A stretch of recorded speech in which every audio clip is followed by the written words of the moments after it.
اور میرے بھائیوں آخری بات کہتا ہوں سنو، ان سارے معجزات سے بڑھ کر میرے نبی کا ایک جو سب سے بڑا معجزہ ہے وہ بھی آپ کو بتا دیتا ہوں میں بھی کہہ سکتا ہوں، آپ بھی کہہ سکتے ہیں، اے میرے پروردگار، ہم نے وہ نبی کا ستون جس کے ساتھ چیک لگایا کرتے تھے اس کو روتے ہوئے ہم نے نہیں دیکھا۔ اے اللہ، ہم نے تیرے نبی کا دیدار نہیں کیا، ہم نے نہیں دیکھا۔ اے اللہ، ہم نے تیرے نبی کو معراج پر جاتے ہوئے نہیں دیکھا، یہ معجزہ بھی ہم نے نہیں دیکھا۔ اللہ، ہم نے کنکریوں کو باتیں کرتے ہوئے، درختوں کو چلتے ہوئے، اللہ ہم نے نہیں دیکھا۔ یہ معجزات ہم نے پانیوں کے چشمے انگلیوں سے جاری ہوتے ہوئے ہم نے نہیں دیکھے۔ اللہ، جابر کا وہ کھانا، بڑھتا ہوا برکت، اللہ ہم نے نہیں دیکھی۔ اللہ، وہ خندق کے اندر چٹان کے ٹکڑے ہوتے ہوئے نبی کے ہاتھوں سے ہم نے نہیں دیکھے۔ اللہ، یہ معجزات ہم نے نہیں دیکھے۔ اللہ، تو نے آخرت پچھلے لوگوں کے لیے مولا تو نے کیا رکھا ہے؟ ہمارے لیے بھی تو کچھ ہونا چاہیے نا۔ فرمایا دنیا والوں، ایک معجزہ ہم نے دائمی محمد کریم علیہ السلام کو دیا ہے، اور وہ معجزہ قرآن ہے۔ کہہ دو سبحان اللہ۔ اللہ پاک کی قسم ہے مسلمانوں، یہ قرآن اللہ کے نبی کا دائمی معجزہ ہے۔ یہ قرآن پہلے دن سے اعلان اس نے کیا ہے، اے دنیا والو، آؤ کسی کے اندر دم خم ہے تو سامنے آؤ، اس کتاب جیسی کتاب کوئی بنا کے لے آئے، نہیں لا سکتے۔ اس جیسی 10 صورتیں لے کے آؤ، نہیں لا سکتے۔ اس جیسی ایک صورت ہی بنا کے لے آؤ، لا سکتے ہیں؟ دائمی معجزہ ہے، دائمی۔ یہ دائمی معجزہ کیوں ملا میرے مصطفیٰ کو؟ اس وجہ سے ملا ہے کہ میرے مصطفیٰ کی نبوت بھی دائمی ہے۔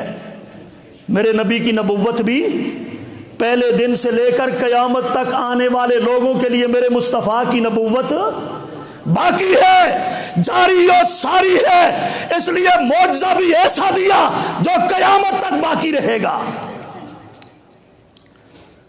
یہ قرآن میرے بھائیو، دنیا کائنات کے اندر جتنے بھی علوم ہیں، چاہے دنیاوی علوم ہے، چاہے کوئی بھی علم ہے، اس کا منبع اور سرچشمہ قرآن ہے۔ اللہ کی قسم، اس کی بنیاد اور سرچشمہ قرآن مجید ہے۔ دنیا کے اندر جتنی بھی ترقی عروج پا رہی ہے، منبع قرآن مجید ہے۔ میرے بھائیو، اس قرآن مجید کے اندر 70,000 علوم اللہ نے اتارے ہیں۔ کتنے علوم؟ اس قرآن مجید کی ایک ایک زیر بھی معجزہ ہے، ایک ایک زبر بھی معجزہ ہے۔ اس قرآن مجید کا ایک ایک نقطہ بھی معجزہ ہے، ایک ایک شد اور مد بھی معجزہ ہے، ایک ایک صورت بھی معجزہ ہے، ایک ایک پارہ بھی معجزہ ہے۔ اور پہلے بسم اللہ کے با کے نقطے سے لے کر والناس کی سین تک ایک ایک لفظ معجزہ ہے۔ کوئی اس کو ایک نقطے کو نیچے سے اوپر کر سکتا، نیچے سے اوپر کر سکتا، زیر کو زبر کر سکتا؟ کوئی کر کے دکھائے نا بھائی۔ یہ میرے مصطفیٰ کا دائمی معجزہ ہے، دائمی، کہ ہر دور میں میرے مصطفیٰ کی نبوت کی صداقت کے لیے اگر کوئی دلیل مانگے، آپ قرآن کو پیش کر دو۔ جب تک میرے بھائیوں یہ زمینوں آسمانوں کا نظام قائم رہے گا، سورج کے اندر کرنیں باقی رہے گی، چاند کی چاندنی چٹکتی رہے گی، ستاروں کی ٹمٹماہٹ باقی رہے گی، چرند پرند اڑتے رہیں گے، لیل و نہار کا نظام قائم و دائم رہے گا، دریاؤں کی روانی رہے گی، پھلوں کے اندر ذائقہ رہے گا، پھولوں میں خوشبو رہے گی، اور یہ دنیا کائنات کا نظام باقی رہے گا۔ میرے مصطفیٰ کی نبوت باقی رہے گی، اور جب تک میرے نبی کی نبوت باقی رہے گی، یہ قرآن کا معجزہ باقی رہے گا انشاءاللہ۔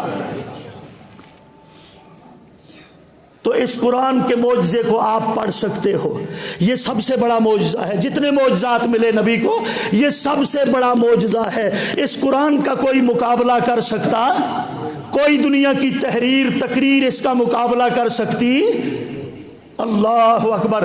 تو میری اور آپ کی کامیابی بھی میرے بھائیوں اللہ نے مومن تو ہم کو بنا دیا، ایمان ہمیں عطا کر دیا، مسلمان اور مومنین میں ہمیں شامل کر دیا، اب ہماری آپ کی سب کی ذمہ داری ہے اس معجزے سے استفادہ کریں اور اس قرآن مجید کو خود بھی پڑھیں اور اپنے بچوں کو بھی پڑھائیں اور اپنے بچوں کو اس کا حافظ اور قاری اور عالم بنائیں میرے بھائیو، تاکہ دنیا کائنات کے اندر یہ رشد و ہدایت کا سلسلہ جاری و ساری رہے۔ اللہ تعالیٰ مجھے اور آپ سب کو سمجھنے کی، عمل کی توفیق عطا فرمائے۔ وما علیہ الا البلاغ المبین۔